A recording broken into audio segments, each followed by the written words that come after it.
우리가 살고 있는 세상, 쉬운 세상이 아니죠. 삶의 많은 요청들이 필요로 되는 세상입니다. 여러 가지로 표현할 수 있지요. 불완전한 세상, 죄된 세상, 하나님이 여전히 역사하시는 세상. 믿음의 사람들은 그 마음에 간절한 원함이 있지요. 하나님과 동행하지만 때로는 하나님이 음성을 들려주시고 환상을 보이시고, 그래서 말씀을 통하여 하나님에게 다가가는 우리의 심령이 말씀이 살아 움직이며 살아계신 하나님에 대한 온전한 확신으로 인하여 우리가 더욱더 흔들리지 않은 믿음 가운데 굳건하게 서기를 원하는 그러한 마음의 간절함이 있지요. 또 자녀를 키우는 부모들은 그 자녀들을 정말 세상에서 바르게 옳게 잘 준비시켜 그들의 삶을 살게 하고자 하는 부모의 안타까움이 있습니다. 그것은 우리가 가르치고자 하는 교육도, 또 우리가 그들에게 주고자 하는 그런 것도 그 모든 것을 이뤄내지 못합니다. 도움은 되지만 결국은 그들이 살아계신 하나님을 만나고 삶의 바른 진리의 길을 발견하고 주님과 동행하여 그 길을 가기 시작할 때 비로소 또한 우리의 책임도 우리의 마음의 짐도 내려놔지지요. 또 세상 살면서 우리의 육신이 시간이 지나가며 점점 약해지고 이제 우리의 때가 다가오는 것, 비록 그것이 죽음이라고 하는 시간을 통하여 이 세상 우리의 모든 것이 끝나는 것이 아니라, 그러나 이제 이 수고의 시간을 마치고 안식의 시간으로 들어가는 것, 우리 모두 사모하기는 하지만 그러나 이 땅에 있는 동안에도 하나님이 주시는 그러한 건강으로 우리가 끝까지 잘 강건하게 우리의 일들을 마치고 가고자 하는 그러한 우리의 간절한 소망이 있지요. 또한 이 땅에 살면서 재정적인 문제, 또 관계적인 문제, 여러 가지 우리의 마음에 하나님 앞에 또 사람들에게 부르짖음이 있습니다. 우리가 세상으로부터 받는 우리의 도움은 참으로 부분적이지요. 왜? 그 도움을 받지만 마치 잠시 눈이 왔다가 햇볕이 나면 다 녹아버리는 것처럼 잠시 우리의 마음에 기쁨을 주고 안식을 주지만 그러나 영원하지 못하고 온전한 만족을 주지 못하는 것을 우리는 수없는 경험을 통하여 우리는 잘 압니다. 그래서 우리의 마음에 깊숙한 곳에서는 그러한 부르짖음이 있습니다. 나의 도움이 어디서 올꼬? 오늘 이 말씀을, 하나님의 말씀을 통하여 우리는 들어보고자 합니다. 본문의 말씀은 마태복음 20장 29절에서 34절의 말씀 같이 한 절씩 봉독하도록 하겠습니다. 그들이 여리고에서 떠나갈 때에 큰 무리가 예수를 따르니라.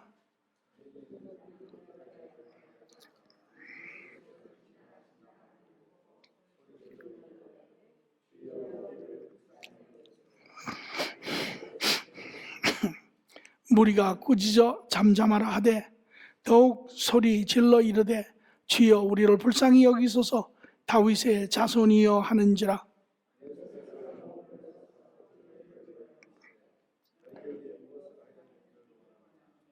이르되 주여 우리 눈뜨기를 원하나이다. 예수께서 불쌍히 여기사 그들의 눈을 만지시니 곧 보기에 되어 그들이 예수를 따르니라. 아멘. 오늘 이 예수님 삶의 한 사건을 통하여 오늘 우리는 우리의 마음의 원함을 어떻게 만족할지 말씀을 보고자 합니다. 오늘 이 한 사건 내용을 우리가 좀 볼 필요가 있습니다. 오늘 본문의 시작을 이렇게 하고 있죠. 그들이 여리고에서 떠나갈 때에, 배경적으로 위치가 여리고 성인 것을 알 수 있습니다. 시기적으로는 이제 예수님의 사역의 마지막 한 주를 남겨놓고 있는 시기입니다. 시간적으로 봐서 아마 목요일이나 금요일쯤, 그리고 예수님은 그 다음 금요일 날 십자가에 매달리시죠. 이때 여기 보니까 또 많은 무리가, 큰 무리가 예수를 따르더라, 그렇게 적고 있습니다. 예수님이 가는 곳에는 많은 사람들이 따라왔죠. 오늘날 세상에서도 유명한 사람이 가는 곳에는 많은 무리가 따르지요. 그를 보좌관도 추종자도 많은 무리가 따르듯이 예수님이 가시는 곳에는 많은 무리가 따랐습니다. 세 종류의 무리가 있습니다. 첫 번째 무리는 예수님의 사역을 시작하신 갈릴리에서의 온 무리입니다. 그들은 3년 동안 예수님 그 지역을 다니시며 말씀을 가르치시고 모든 이적과 기적을 행하시고 병을 고치시고 떡을 먹이시는 그러한 이적과 기적을 경험한 무리, 그들이 예수 그리스도를 쫓았습니다. 두 번째 무리는 이제 예수님의 사역이 갈릴리에서 끝을 내고 유다, 요단강 동편으로 가시어 그곳에서 말씀을 증거하시고 많은 이적을 통하여 병을 고치시고 귀신을 쫓으시는 그러한 여러 가지를 본, 또 경험한 그 무리가 그들을 따르기 시작했습니다. 그리고 그 무리가 이제 시간이 되어서 여리고라고 하는 성을 통하여 요단강을 건넜지요. 마치 이스라엘 백성들이 약속의 땅을 건널 때 이 여리고 성을 통하여 요단강으로 건너갔던 것처럼 반대로 이번에는 요단강을 건너 여리고 성을 넘어오는 그러한 장면입니다. 여기에서 이제 예수님이 여리고 성의 두 가지 사건을 접하게 되세요. 그러나 마태는 이 두 가지 중에 한 가지만을 적고 있습니다. 두 가지는 바로 첫 번째 사건은 우리가 잘 알고 있는 삭개오라고 하는 사람이지요. 세리장인 삭개오. 예수님이 오신다는 말씀을 듣고 키가 작은 삭개오가 뽕나무에 올라가서 예수님을 보다가 예수님이 그를 부르심에 삭개오가 내려와 예수님을 만나고 그가 구원의 길에 이르게 되지요. 그래서 자기 집에서 모든 세리와 또 친구들을 불러서 잔치를 배설하고 그 후에 이제 여리고를 떠날 때쯤에 예수님이 이 거지를 만나게 됩니다. 마가복음 10장 46절은 그들이 여리고에 이르렀더니 예수께서 제자들과 허다한 무리와 함께 여리고에서 나가실 때에 디메오의 아들인 맹인 거지 바디메오라가 길에 앉았다가 나사렛 예수라는 말을 듣고, 이 거지의 이름은 바디메오라고 하는 거지입니다. 성경에 잘 알려진 이름이죠. 이 바디메오가 오늘 예수님을 만나고 그의 삶의 가장 진실한, 절실한 문제가 해결이 되는 그러한 내용의 이야기입니다. 내용을 보면 예수께서 지나간다 함을 듣고 소리질러 이르되 주여 우리를 불쌍히 여기소서 다윗의 자손이여 하니, 여기에 장님의 요청이 있죠. 그의 마음에 간절한 요청이 있습니다. 주님, 나를 도와주세요 하는 간절한 그의 요청이 있습니다. 그 요청은 무엇입니까? 그가 장님이죠. 장님이기 때문에 지금도 많은 장애자들은 인간다운 삶을 살 수 없습니다. 장애 때문에. 그러나 그것을 어떤 것이 더 크다, 적다 비교할 수는 없지만 이 장인이라고 하는 장애는 이 바디메오라고 하는 사람으로부터 인간답게 살 수 없게 만든 그러한 요인이지요. 이는 볼 수 없었습니다. 볼 수 없었음에 아무 일도 행할 수 없었습니다. 그는 어디를 갈 수도 없었습니다. 그들은 일을 할 수도 없었습니다. 그는 인간답게 가정을 누리며 자녀를 가지는 그런 삶도 살 수 없었습니다. 인간이지만 인간답게 살 수 없는 존재입니다. 세상으로부터 도외시 당하는 자입니다. 잊혀진 자입니다. 이것이 바디메오의 모습입니다. 이러한 바디메오가 자기의 그러한 말할 수 없는 마음의 고통을 하나님 앞에 부르짖습니다. 오늘 우리 모두가 하는 것처럼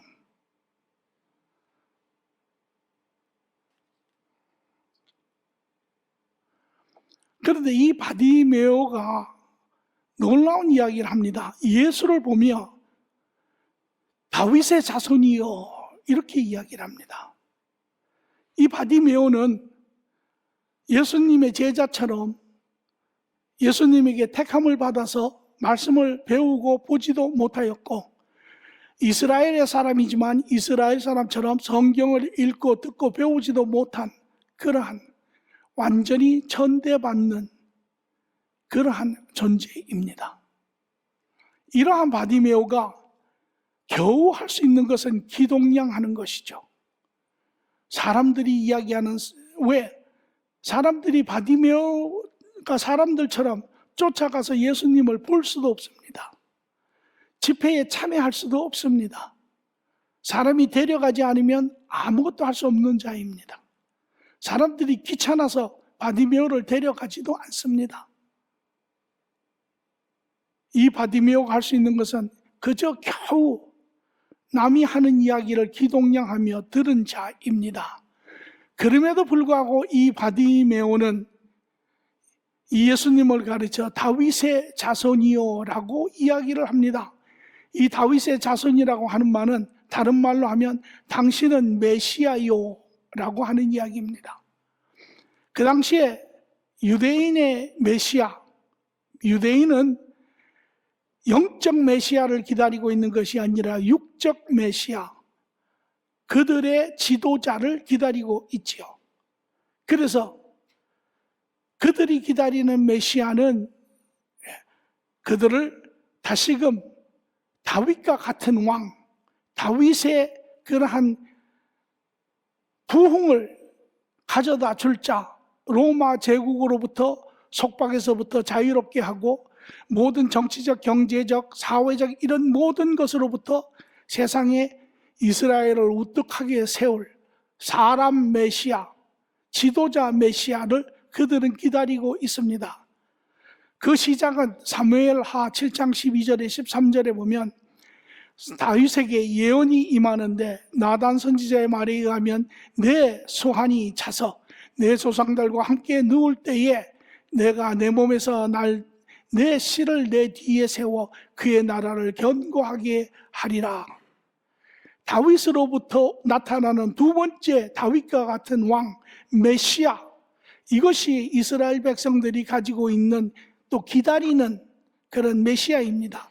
그래서 우리가 이 복음서에 보면 두 가지 가장 많이 쓰이는 것이 메시아, 물론 메시아를 그것은 히브리어지요. 헬라어로 하면 그리스도 같은 이야기입니다. 그러나 다른 말로 하면 다윗의 자손. 이 바디메오는 비록 기동량을 하여 눈이 감겨 아무데도 갈 수 없고 배울 수도 없는 자였지만 그러나 비록 기동량한 그 아주 소수의 것을 들었지만 그는 그 메시아를 믿었다라는 것입니다. 그러므로 예수가 지나간다는 이야기를 할 때 그의 믿음의 고백이, 그의 마음의 외침이 그에게 나옵니다. 메시아여, 당신이 메시아인 것을 내가 알아이다. 나를 고쳐 주시옵소서. 다시 말하면 바디메오는 육신의 눈은 닫혀 있지만 영혼의 눈은 열려 있는 자입니다.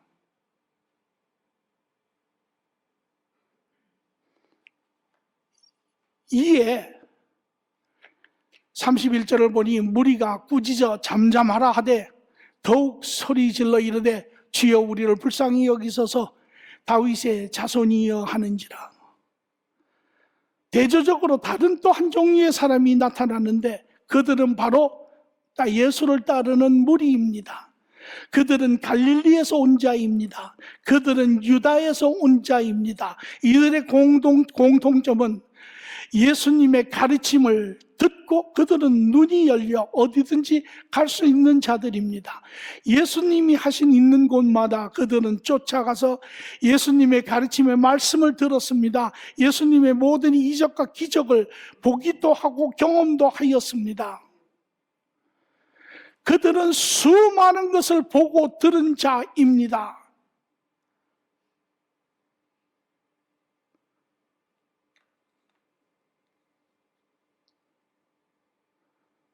그러나 이들은 어떤 자입니까? 요한복음 6장 14절 15절을 보니 그 사람이 예수께서 행하신 이 표적을 보고 말하되 이는 참으로 세상에 오실 그 선지자라 하더니 그러므로 예수께서 그들이 와서 자기를 억지로 붙들어 임금으로 삼으려는 줄 아시고 다시 혼자 산으로 떠나가시니라. 그들은 눈이 열리고 귀가 열리고 모든 것을 듣고 모든 것을 보고 모든 것을 체험하고 그들에게는 부인할 수 없는 수많은 증거가 있었지만 그들은 예수님을 믿지 않았습니다. 그들은 육신의 눈은 열려 있었으나 영혼의 눈은 닫혀 있는 자들입니다. 이러한 그들은 마음의 문이 닫혀 이 바디메오가 부르짖는 이 소리를 들을 수 없었습니다. 그리고 상황적으로 그런 책망하여 말하기를 잠잠하라. 누가 저들을 치우라. 그렇게 이야기하는 자들이죠. 여기에 예수께서 머물러 서서 그들을 불러 이르시되 너에게 무엇을 하여 주기를 원하느냐라고 물으시니 그들이 말하기를 주여 우리가 눈뜨기를 원하나이다. 여기에 예수님은 예수님 나름대로의 아주 큰 문제가 있습니다. 예수님은 이제 제자들에게 가자 예루살렘으로 우리의 시간이 되었느니라. 고난의 주, 비록 하나님이시지만 인간으로 오신 그분에게는 말할 수 없는 내면의 억눌림이 있었지요. 그 억눌림이 표현된 곳이 바로 겟세마네 동산의 기도입니다. 그가 하나님 앞에 간절히 기도하며 하실 수 있으면, 다른 길이 있으면 이 잔을 내게서 옮겨 주옵소서. 그러나 예수님도 아시죠. 그러나 내 뜻대로 마옵시고 하나님 뜻대로 하옵소서. 기도하는데 그 고통의 핏물과 같은 땀을 흘리시는 그러한 주님의 모습을 봅니다. 주님의 마음속은 이제 예루살렘에 올라가 그가 겪을 모든 고난과 고충과 조롱과 마침내는 십자가의 그 모든 것들이 그의 마음을 한없이 억누릅니다. 여기에 또 한 가지의 큰 마음의 부담이 있습니다. 그것이 무엇이냐면 제자들입니다. 이제 3년간 그들을 가르치시고 일주일 후에 돌아가실 자기의 모습에 비해 제자들은 비록 예수 그리스도를 이제는 알았지만 그러나 여전히 하나님의 뜻을 알지 못하고 좌충우돌하는 제자들, 우리가 천국에 가면 우리가 얼마나 큰 자가 되니까, 하나님 나라가 임하시면 우리 한 사람은 좌편에 한 사람은 우편에 앉게 하옵소서 하는 이 제자들, 또 이것을 듣고 분을 내는 다른 10제자들의 모습을 볼 때 주님 안에는 한없는 그러한 무거운 그런 마음이 있었습니다. 이 상황 안에서 이 거지가 와서 예수님께 부르짖습니다. 주님, 지나치셔도 우리가 얼른 보기에 뭐 가하겠지요. 또 주님께서 큰 일을 앞두시고 또 그냥 마음이 힘드셔서 가시실 수도 있었겠죠. 그러나 주님께서 여기에 발을 멈추시고 그 거지들에게 관계하시는 장면을 봅니다. 그저 성경에 보니까 주님께서 그들을 불쌍히 여기사 눈을 만지시니 곧 보게 되어 예수를 따르니라. 불쌍히 여기셔서 그러실 수도 있겠지, 그렇게 이야기할 수 있지만 조금 더 주님의 마음을 쫓아 들어가 보면 우리는 여기에 귀한 것을 발견할 수가 있습니다. 예수님이 지금 크신 사역에 있지요. 예수님이 지금 하나님의 뜻을 이루러 가고 계시는 중입니다. 예수님의 예루살렘으로 올라가시는 이유가 무엇입니까? 예수님이 십자가에 못을 박히는 이유는 무엇입니까? 우리가 잘 알고 있게 인류의 죄를 사하기 위함입니다. 예수님이 인간의 모든 죄를 대속하시고 십자가에 그 값을 지불하시기 위함이십니다. 우리가 그렇게 알고 있죠. 맞습니다. 그러나 우리는 이 하나님의 사역을 좀 더 넓게 온전하게 볼 필요가 있습니다.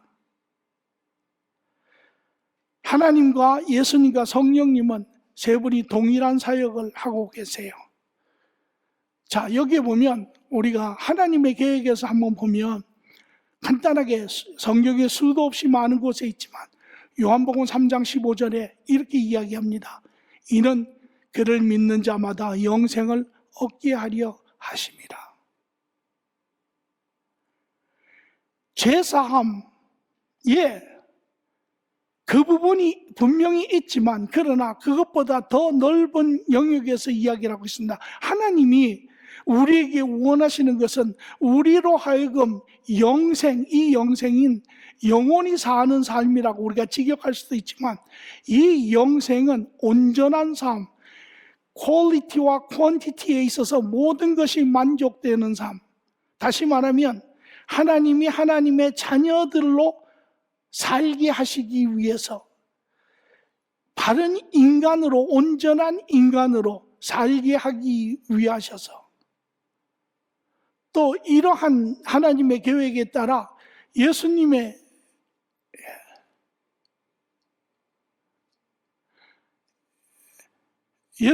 하신 사역을 보면 이렇게도 표현합니다. 요한복음 5장 24절에 예수님이 직접 말씀하시기를 내가 진실로 진실로 너에게 이르노니 내 말을 듣고 또 나를 보내신 이를 믿는 자는 영생을 얻었고 심판에 이르지 아니하나니 사망에서 생명으로 옮겨졌느니라. 생명으로, 영원한 삶으로 너희가 옮겨졌느니라. 사망에서 벗어나서. 성령님의 역사도 로마서 8장 16절 18절을 보니 성령이 친히 우리의 영과 더불어 우리가 하나님의 자녀인 것을 증언하나니 자녀이면 또한 상속자, 하나님의 상속자의 그리스도와 함께한 상속자니 우리가 그의 함께 영광을 받기 위하여 고난도 함께 받아야 할 것이니라. 자녀의 삶을 이야기를 하고 있습니다.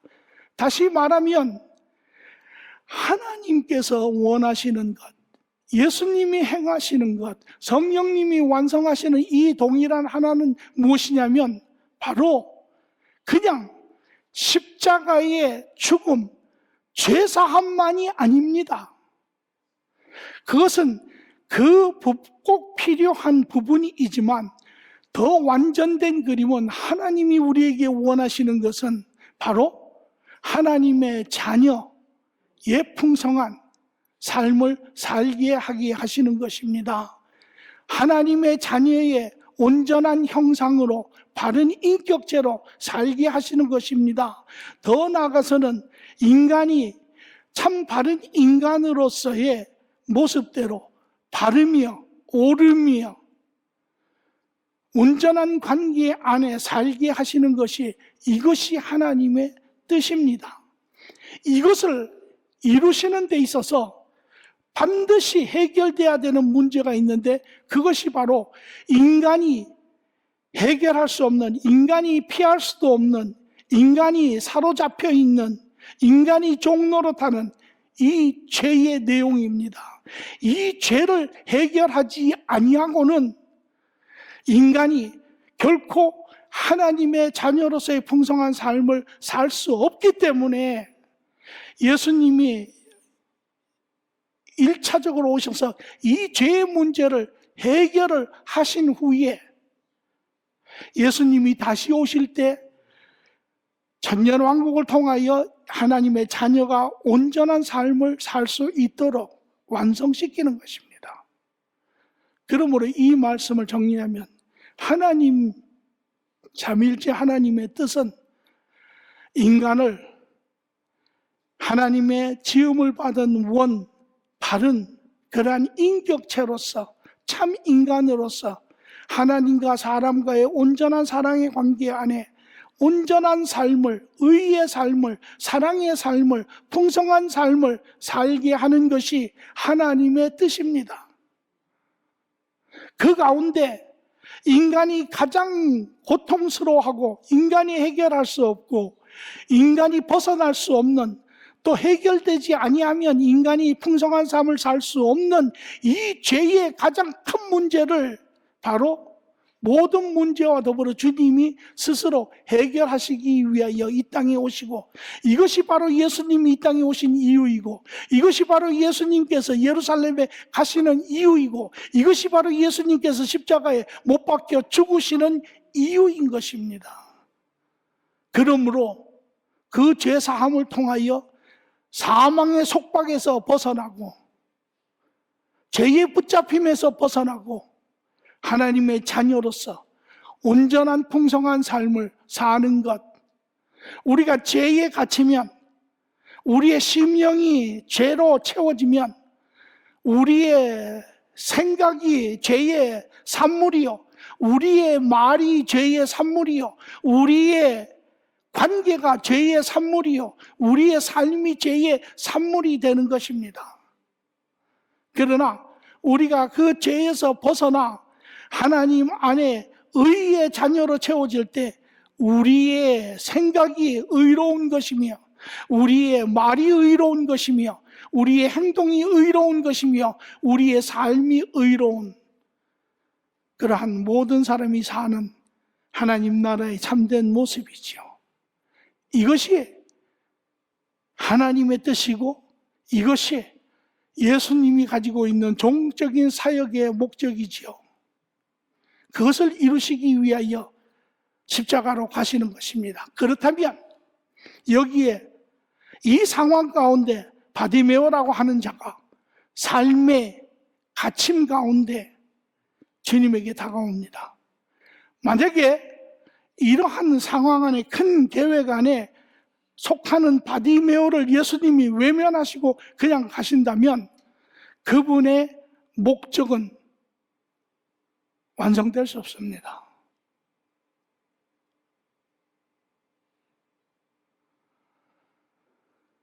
바로 이 바디메오 같은 자를 살리시기 위하여 오셨기 때문입니다.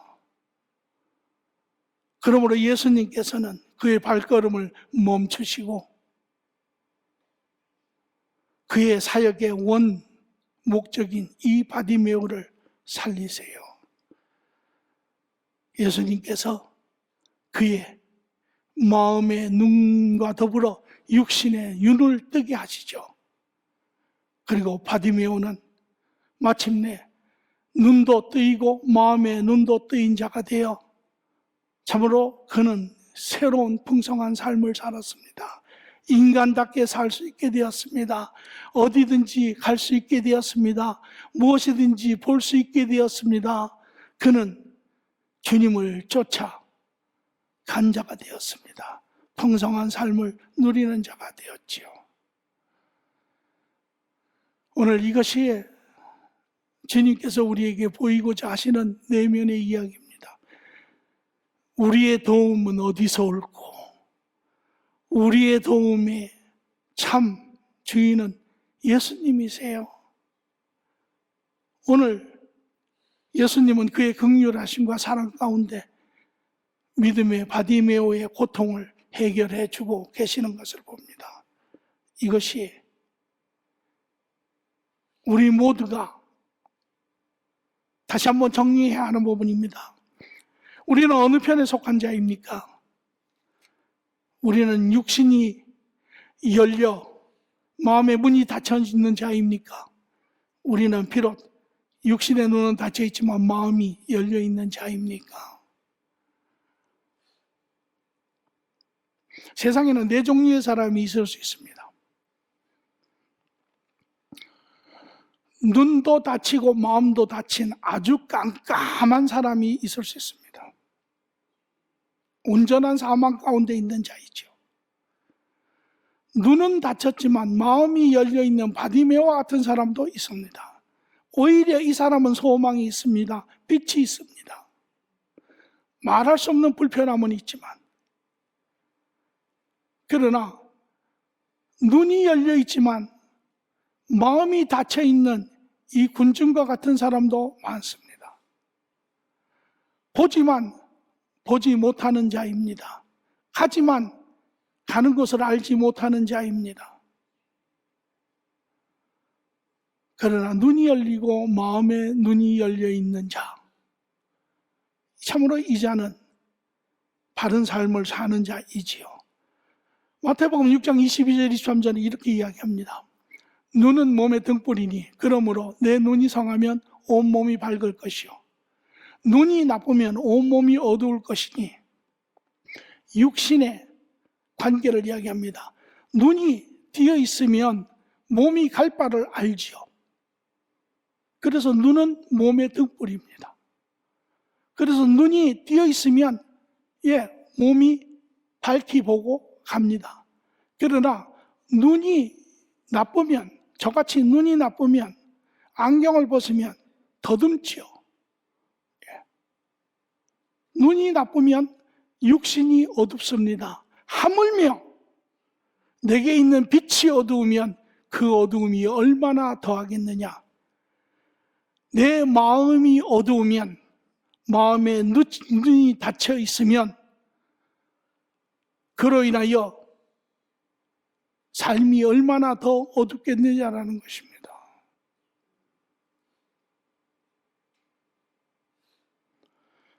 깊이 우리의 내면을 들여다볼 필요가 있습니다.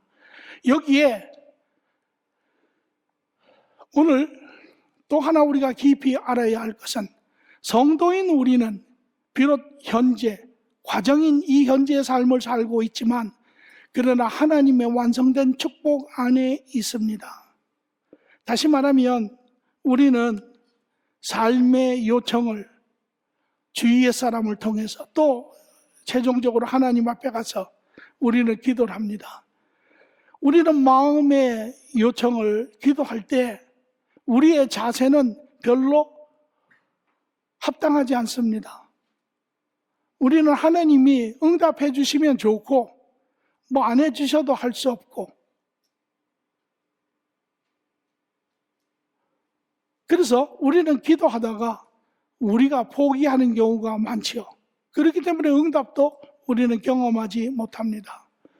오늘 우리가 분명히 알아야 할 것은 우리가 하나님 안에, 하나님의 계획 안에 있는 자는 이미 그 하나님의 계획이 우리를 회복시켜 우리를 가장 하나님의 인간다운 바른 인격체로 살게 하시는 것이 하나님의 뜻이고, 그 하나님은 우리를 처음부터 지금까지 삶에 필요한 부분을 우리를 도와서 이루고자 하시는 분입니다.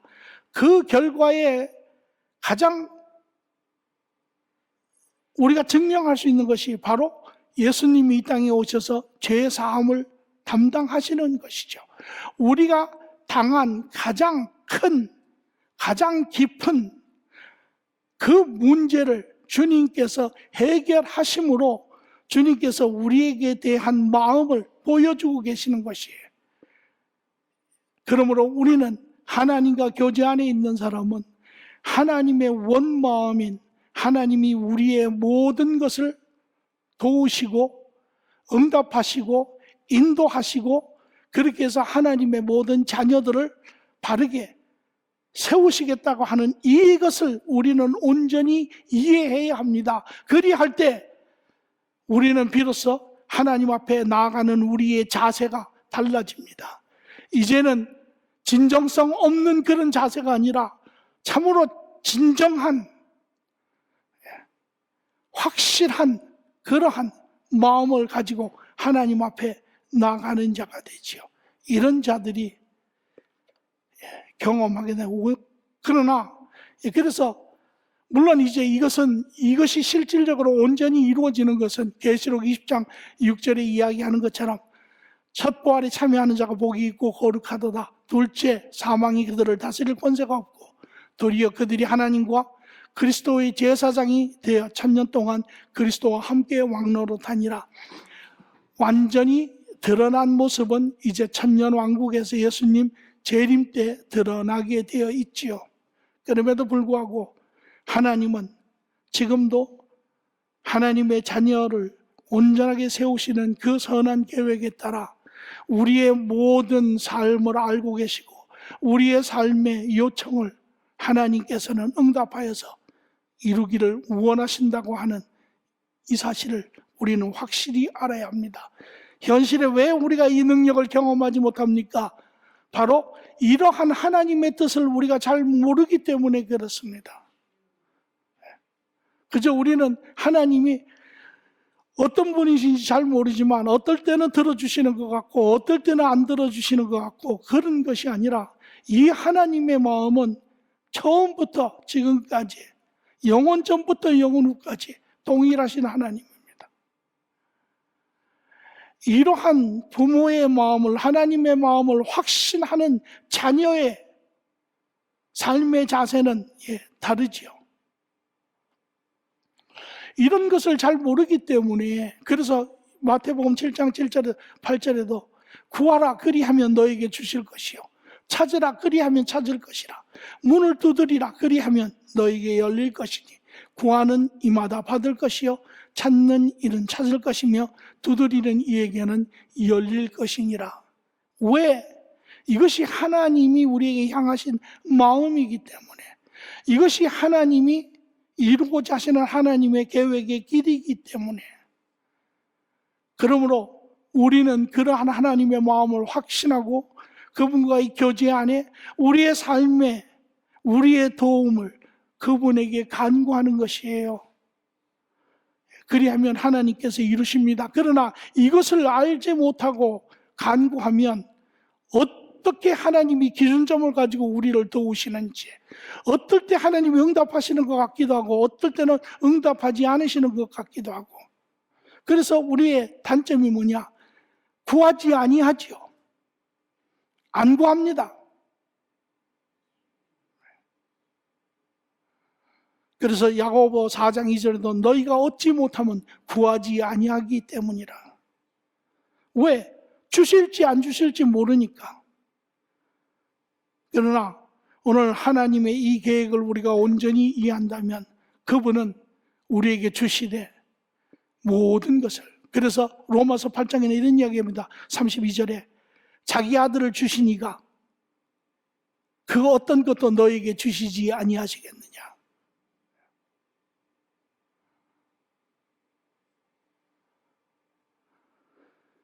오늘 이러한 바른 관계 안에 우리는 우리의 삶의 도움을 이 바리메오처럼 우리의 마음의 간절함을 진실되게 그분에게 구하는 것이 중요하죠.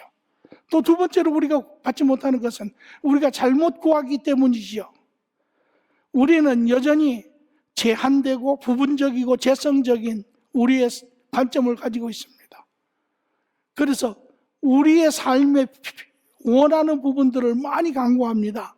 그러나 그 중에 많은 부분은 오히려 받지 않음으로 더 우리에게 유익한 부분들이 수도 없이 많습니다.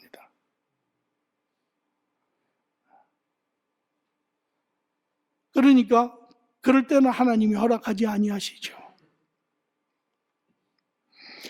야고보서 4장 3절에도 구하여도 받지 못함은 정욕으로 쓰려고 잘못 구하기 때문이라. 이거 해주세요, 저거 해주세요, 저거 해주세요. 우리 자녀들도 이거 해주세요, 저거 해주세요, 저거 해주세요. 다 해주면 자녀가 어떻게 됩니까? 망가지죠. 우리는 우리가 구하는 바를 잘 알지 못합니다. 그러나 우리가 그 하나님의 바른 뜻을 알고 우리가 바로 구한다면, 하나님에게 합당한 것을 구한다면 하나님께서는 반드시 그것을 이루시는 것입니다. 몇 가지 우리가 구해야 할 바른 제목이 있습니다. 하나님 보시기에 합당한 부분입니다. 우리의 영성의 충만함을 위해서 우리는 기도해야 합니다. 고린도전서 14절에 사도 바울도 말하기를 신령한 것을 너희가 사모하라. 우리는 하나님을 더욱더 알아가기를 원해야 합니다. 우리의 마음, 우리가 하나님을 더욱더 알아가기를 원할 때 말씀이 그냥 말씀이 아니라 말씀이 살아있는 말씀, 말씀이 생명이 되고 말씀이 능력이 되고 말씀이 열정이 되는 그러한 기도를 해야 합니다. 그리할 때 여러분의 심령이 살아나기 시작합니다. 더욱더 하나님을 깊이 알아가며 하나님을 확신하며 하나님과 동행할 때 그것이 여러분의 육신의 여러분의 삶의 열정이 되고 생명이 되고 능력이 되는 그러한 기도를 해야 합니다. 이것은 여러분이 이런 기도를 하시면 하나님께서 반드시 응답하세요. 반드시. 또 여러분의 사역을 위해서 기도해야 합니다. 우리 모두는 지금은 하나님의 계획에 따라 하나님의 나라를 이루는 과정에 있습니다. 일하는 과정에 있습니다. 수고하는 과정에 있습니다. 각자가 맡은 영역과 역할이 있습니다. 그 역할을 안 하면 물론 다른 사람이 그 역할을 감당할 수밖에 없죠. 우리가 이 역할을 마치고 하나님 앞에 서야 합니다. 이 역할이 무엇인지 하나님 앞에 기도하세요. 하나님, 제가 이 삶을 마치기 전에 담당해야 될 삶의 역할이 무엇입니까? 저에게 알게 해주세요. 하나님이 아브라함에게 그 길을 보여주었습니다. 요셉에게 길을 보여주었습니다. 하나님이 모세에게 길을 보여주었습니다. 여호수아에게 길을 보여주었습니다. 다윗에게 길을 보여주었습니다. 하나님이 사울에게도 바울에게도 길을 보여주셨습니다. 베드로에게도 길을, 모든 하나님의 사람들이 그래서 그 길을 감당할 수 있었습니다. 이 기도를 하세요. 하나님의 기쁨이 되시고 하나님이 그 길을 보여주시고 여러분이 능히 그 삶들을 이루어낼 것입니다. 이러할 때 하나님께서 이에 필요한 여러분의 건강, 여러분의 지혜, 여러분의 능력, 이 모든 것을 하나님이 채워주실 것이에요. 또 여러분의 자녀들을 위해서 기도하세요. 여러분의 자녀, 하나님께서 맡기신 하나님의 자녀들입니다. 그들이, 여러분 모두가 자녀들이 이 세상에서 참으로 바른 바람직한 자들이 되기를 원하시지요. 그것은 그들이 하나님을 만날 때 비로소 그것이 이루어집니다. 하나님을 만날 때 그들이 눈이 열리고 귀가 열리고 마음이 열리고 진실을 보게 되게 하고 진리를 보게 되고 하고 삶의 바른 길을 쫓아가서 주님과 동행하는 그 삶을 이루어낸 것입니다. 그리고 하나님 나라를 위해서 기도하세요. 하나님은 모든 하나님이 지음받은 자녀들이 그러한 삶을 살기를 원하세요. 그리고 그것을 이루시기 위해서 하나님은 100% 여러분을 서포트하세요. 그것이 이렇게 할 때 우리는 비로소 하나님의 자녀의 바른 삶들을 함께 더불어 누릴 수 있게 되는 것입니다. 하나님을 바로 아시고 하나님과 동행하여서 하나님의 뜻을 이루는 그런 삶들이 되기를 간절히 축원합니다. 좋으신 주님 감사합니다. 바디메오의 이야기를 통하여 주님의 마음을 보게 하신 주님 감사합니다. 그리스도를 통하여 주님의 심령을 깨달은 우리 주님의 큰 그림에 따라 우리를 온전한 바른 인격체의 하나님의 자녀의 삶을 풍성한 삶을 살게 하시기를 원하시는 주님, 이에 따라 우리의 부족한 부분들을 채우시며 공급하시며 이루시며 함께 하나님 나라를 완성하시는 주님, 그 대표로 그리스도를 통하여 우리 삶의 가장 큰 가장 깊은 고질 문제인 죄를 사하여 주신 주님, 오늘 우리에게도 말씀하시기를 그리스도를 너희를 위하여 준 자가 그 모든 것도 너희에게 주시지 아니하시겠는가. 오늘 우리의 모든 도움을 알고 연약함을 아시고 하나님의 바른 길을 가고자 하는 자들, 하나님의 한없는 도우심과 돌보심 안에 이 땅의 바른 삶들을 이루어내기를 간절히 원하며 감사하며 예수님의 이름으로 기도합니다. 아멘.